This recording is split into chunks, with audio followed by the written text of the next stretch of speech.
عملت مع الناس قاعدين كل يوم رايح وقول انت هتعطل على البنت وانا بدي اتجوز وهيطردوني كده وهيروح علي. والله يا ابني انا مكلم التاجر من بعد من قبل الجمعه انا مكلم التاجر. انت السبب يابا هتوقف حالي يابا. طب اعمل ايه يابا؟ انت وكلت البهايم؟ قالوا البقره لسه حالتها جايه 20 كيلو لبن. اللهم صل على النبي. حاطط هياخدها هو التاجر اللي كان حرامه. السلام عليكم. يابا التاجر يابا انا كاتب معلم منصور. يلا ما نشوف التاجر دول جاب لي فلوس ولا لا. يا رب يا هادي. بسم الله الرحمن الرحيم. السلام عليكم. انا عاجبك شافك يا حاج. انت بتاعت الخير كده يا عم، ده احنا مستنيك. حبيبي ازيك يا حاج؟ فين اخرك كده؟ والله كان في عجلين في صن الحاج صن الحجر واخد بالك وظروف بس ظروف شغل. والله لسه واحد ماشي دلوقتي وهو لسه رمى الفلوس قدامنا في حاجه ان دلوقتي هرمونا. انا جاي اشوف العجلتين اللي انت قلت عليهم بقى. انا قلت لهم يا ابني احنا مش بنقطع حد. انا عارف. لسه التاجر دلوقتي انا مجرب، خلي بالك انا مجرب الحاجه من وانت من وراك حسنه حلوه يعني. يا عم انت راجل وشك سمح. ربنا يبارك فيك. يعني. تعالى يا عم توكل على وشك الله. سمح. فين العجلتين؟ انا بجيب 20 كيلو لبن في الحمل. لا يا اخي دول العجلتين؟ هم دول عجلتين. اللهم صل على النبي. اللهم صل على النبي. الحمل يا ابو. اللهم صل. ده بلدي دول. بلد. اللهم صل على النبي. ما شاء الله. ما بتوعوش بلد، ما بتوعوش بره. ما شاء الله. اللهم صل على النبي. هي بس مستغرباك بس عشان انت لسه اول مره تيجي. اللهم صل على النبي. لا اللهم صل على النبي نظيف. طب دول الطبيعه. اللهم صل على النبي. بص دول الطبيعه. اللهم صل على النبي. طب شوف العين. شوف العين. امسك كده العصايه ده. تعالى دي عشان خايفه منك. دي هاديه دي. لا بتدور عليه. صل على النبي. صل على النبي بتدور عليه. اشوف بس السن. يابا ده ما بتكسرش ولا سن ولسه جايبها من عند الدكتور بتاع الاسنان. ده جيب لها معجون اسنان. الصلاة على النبي. الصلاة على النبي. عشر يا غالي. بيجيب لي أربعة. دي يابا اللهم صل على النبي بتجيب لي 4 بتجيب 17 كيلو لبن وب 30 جنيه جبنه. شوف اللهم صل على النبي حلوه. هو الضرط بس. حلو اللهم صل على النبي. ما شاء الله. الضرة بس. هات الضرة هتفرش الضرة ايه؟ ده الضرة اللهم صل على النبي. بتجيب كام كيلو لبن؟ بتجيب 17 كيلو. لا يابا احنا هنكذب على الراجل. بتجيب 17 كيلو لبن وب 30 جنيه جبنه حاجه. اللهم صل على النبي. اهي. طب وده هتباعها على كام ان شاء الله؟ ان شاء الله دي المحطوط فيها 350. على مالك على مالك على مالك. عشرة دي؟ عشر؟ عشر 3 اشهر.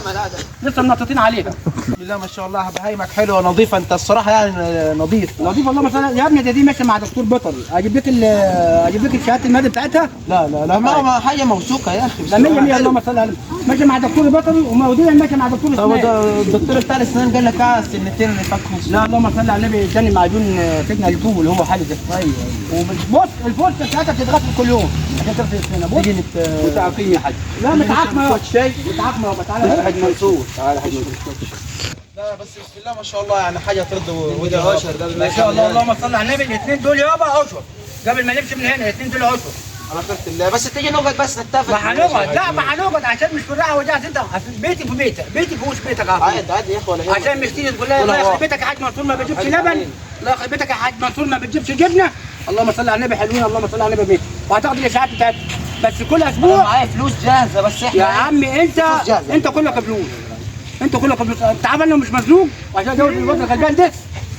الناس سايبه فضحونا في الراحه والجايه. يا اخويا صبرت عليه يعني. لمعلم بتاع اوضه النوم واخد 300 لسه ليه 250. فضحنا وخرب بيتنا. طب الحمله دي هتبيعها بالمره عشان الحمى دي ان شاء الله يا معلم. تعالى كده. يابا جايبينها من ايطاليا يا حاج. دي جايه من ايطاليا؟ من ايطاليا في الطيران. لا دي جايبينها من ايطاليا. جايه في الطياره واخده كرسي مخصوص وجات عليها تذكره. اللهم صل على دي ان شاء الله للسابع ابني ان شاء الله. وحب سعرها غير. لا مالكش دعوه بيها. دي للسابع ان شاء الله. مقفصه كده يا حاج. دي مش بنباع يا حاج. مش بايعينها يا حاج للسابع دي. تعالوا بس عشان الجو بنطر باين عليك كده. يلا خير ان شاء الله. هيدفع. عجبتك؟ هيدفع يا حاج. فلوسك في جيبك. انا معايا الفلوس جاهزه يعني مش هبقى حاجه. في جيبك. في جيب. صدق بالله. كمان صدق بالله. انا اللي ببيع جوز البهايم دول عشان الاثنين اللي عمال يبصوا لنا في الراحه والجايه دول. لازم يا اخي زي ما يكون ما فيش الا في البلد. جوز البهايم دول شوف. اللهم صل على النبي. وما فيش الاثنين دول في الراحه ودي ابص ليه. هي الناس نجمه كده قاعده. الواد عنده 35 سنه ولسه مش جوزناه. امال لما كان 40 سنه هنعمل ايه؟ خش يا مال. بس عشان الجو ايه. الله الوكيل ايدك. الله الوكيل ب 8000 ونص الحتتين. لا غاليه. لا غاليه. الله الوكيل ما حد هيحط لك السعر دول. طب المكنه قدامك يا بقول الله الوكيل ما حد هيحط لك السعر. انا عشان واكل معاك وعيش وملح ما حدش هيحط لك السعر. واشرب الشاي بالمره. اشرب الشاي يا حاج. اشرب الشاي بالمره. اقعد يا حاج جوه. هنشوف الله الوكيل ما حد هيطلق السعر. تاجر بيطلع التسجيل. معلش ما هو قلت ايه يا حاج عبد عشان جاب بنت الوكيل هاخدهم منك ب 8000 ونص. توكل على الله. وما حد هيحط لك السعر اللي انا قلت لك. انا عشان واكل معاك عيش وملح. الفتحه للنبي. الفتحه الفتحه للنبي. هو تاجر حرام وابن كلب بس يلا فلوس هنعمل ايه يا حاج؟ اقعد يا معلم. قلت ما الفتحه. حدش هيحط لك السعر ده الله الوكيل. انت عندك حاجه الدنيا بتمطر النهارده. انت شايف الجو بيشتوا وقاعدين واكلين معاك وعيش وملح. توكل على الله. بس دول هتاخدهم من المغرب عشان الناس مش يشوفوه. عشان الناس عليهم العين. وبيقول لك دولارات ولا ورق؟ عد دول ايه دول؟ عد دول شويه كراتين حلوه. عشان الجو بيشتي بس. يلا بس توكل على الله. ما احنا هنسيب البلغه بس خد الشبشب بس. يلا السلام عليكم. عليكم السلام ورحمه الله وبركاته. السلام عليكم.